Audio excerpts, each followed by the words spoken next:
শেষ কবিতা আবৃত্তি করে শোনাবেন রহমাতুল। চলে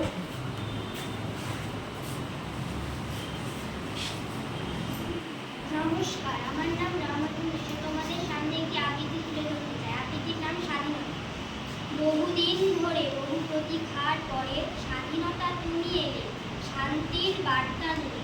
তোমার জন্য গিয়েছে লক্ষ শহীদের প্রাণ, হারিয়েছে কত না মা বোন তাদের শ্রেষ্ঠ সম্মান।